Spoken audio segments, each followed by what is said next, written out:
We really have to change the transmission in my Outback. It's so loud. It is making so much. Is it a 5-speed or a 6-speed? It's a 6, and it's super embarrassing. So we're gonna have to go find a used unit from the junkyard to put into your Outback.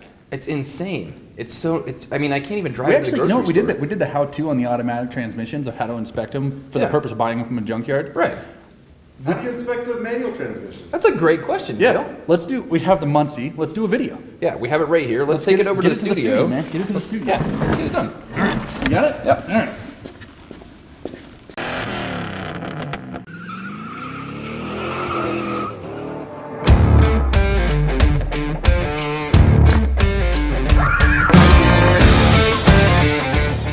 Right. This transmission is semi-modern. It's 50 years old. Yeah. So you'll see some things that are different as compared to a more modern transmission, but the main components are going to be pretty much the same. Yeah, they haven't changed much. No, not really at all. And the few that have, we'll just dive into it a little bit, I guess, right. and make sure that we point those differences out. Yeah. Dale, this might have been the first transmission that you've ever opened up as far as manuals go. All the internals are really fascinating, and I've learned a lot from them. Now come on down and just follow me with this inspection. We're going to start with an exterior inspection and start with the passenger side. And all we're doing here is just going down the passenger side, looking at the case, making sure we don't have any chips, cracks, holes, damage, things are bent, parts are missing, bolts are missing, stuff like that. And after we do that, then we can just start to jump into identifying this transmission, which for this one, the part number is back here on the passenger side. That tells us it's a Muncie 21 close speed ratio transmission. And that's perfect because that's what we want. Then the driver's side, we're going to do the same thing. Look at all these levers, see if anything's bent, see if it looks like anything's missing, look for all your wires, your connections, then go to the bottom, look for the same thing. Major leaks, holes, cracks, chips, look for the junkyard cutting these things out with a sawzall or something like that. Just make sure it looks like it should. Then jump into the bell housing, and this is where we get into the nitty-gritty part of the inspection. We're going to operate this clutch fork. Normally an external slave would operate that. And it pushes this throwout bearing. Now this throwout bearing is what rides against the pressure plate, and that's going to become a very important part of this whole deal. Here's that pressure plate, because that throwout bearing pushes on these little springs and splines right here. That's going to release pressure on the clutch and allow you to shift by disconnecting the engine from the transmission. It would sit on the engine, but then the transmission slides in and it all sits back there on the input shaft. Here's what your clutch looks like. The clutch on this one is completely burned up, but that little material there is friction material similar to a brake pad, and it sits back on the pressure plate like that, and then your input shaft would slide through this whole deal. I'll try to show you here. So that would be your pressure plate. Look how pitted ours is, by the way. That's not good. And then your clutch slides in there, and then the fork, the slave operates this clutch fork. It pushes pressure against that clutch, pushes the splines in, and allows that clutch to separate from the engine. And that's done through the flywheel. The flywheel is what bolts to the back of the engine and allows all this stuff to bolt to it, and it would sit right here. These connect the flywheel to the back of the engine, but it's going to be easier to show you this whole operation on the table. So these holes on the outside are what connect the pressure plate to the flywheel, and the clutch sits in between. So your clutch sits down there like that.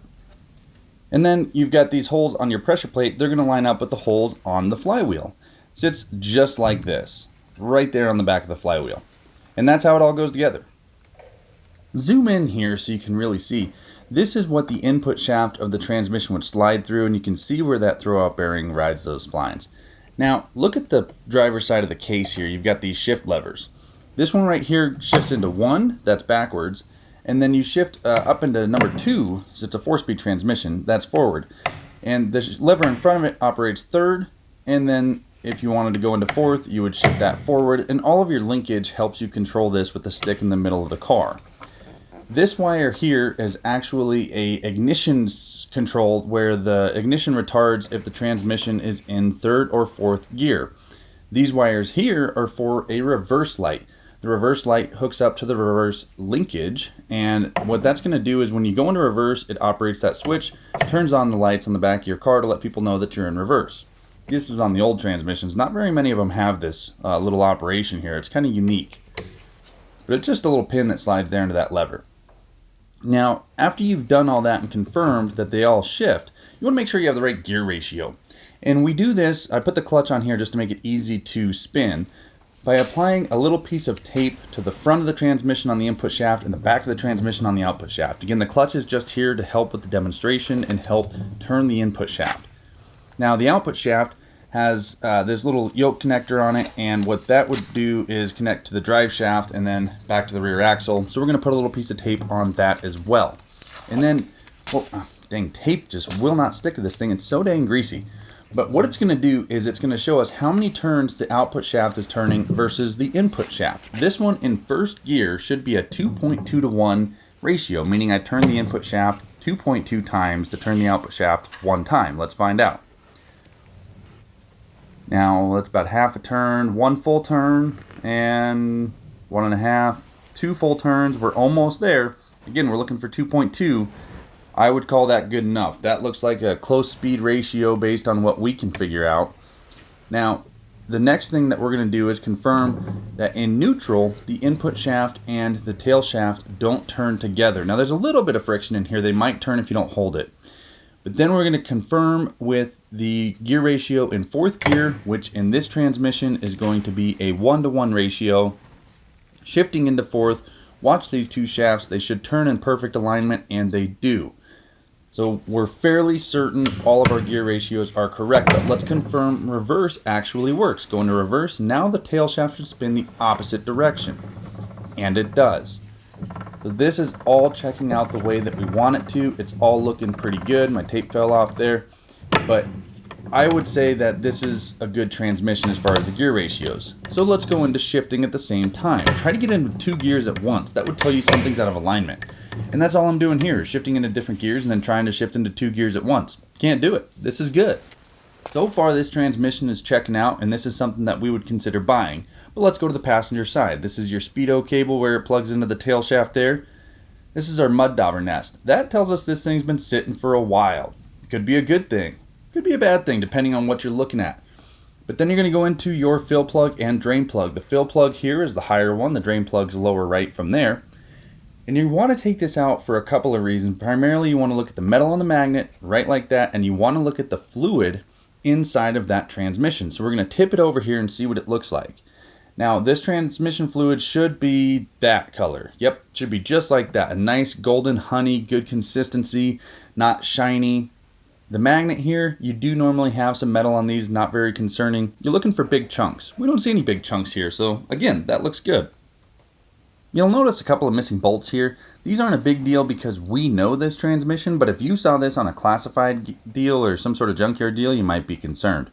But the next thing you want to do is pull some of these bolts out to get the side cover or top cover off of the transmission so you can get a peek inside. That's going to tell you more than anything else about the condition of this transmission. So you pull the cover off, you want to hold it together, and you have some shift forks there, and they hold into a detent cam that's held together by a spring, and then there's a few little notches in that cam.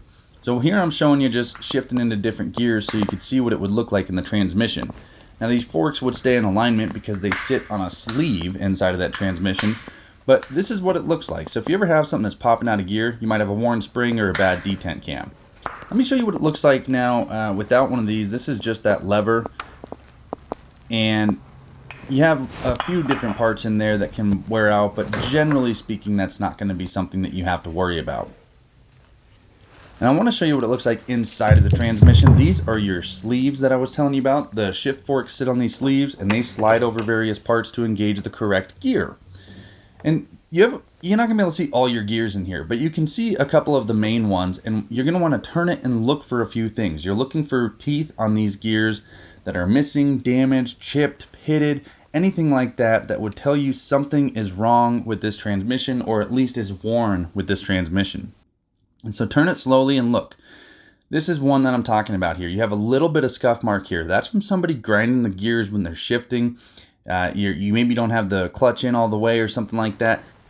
And when you're done with your internal inspection, put these covers back on, and you're going to want to make sure you get it aligned perfectly. If you don't get it aligned just right, you're going to create an issue with that alignment, and now you have a problem that didn't exist before, and you might have just bought yourself a transmission regardless of whether you wanted to or not.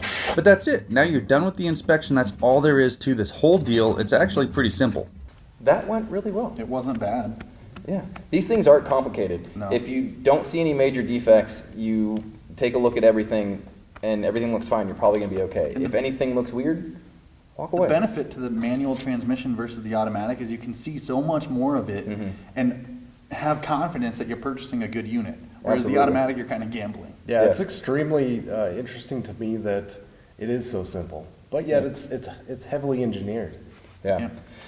If you have questions, before you go, we use Haynes manuals. I've been using them for 25 plus years, and Kyle's probably pretty close to 20, and Dale loves Yeah, them. and they're pretty affordable. And we'll have I have several. We'll have a link below to Haynes. Know before you go, and you'll probably save yourself a lot of headache. So you're saying trust Haynes and don't trust the internet. Don't, yeah, But yet we are the internet. yeah, I know. It's kind of counterintuitive. But anyways, thanks for watching, guys. We appreciate We it. do appreciate Thanks. it. Have a good one.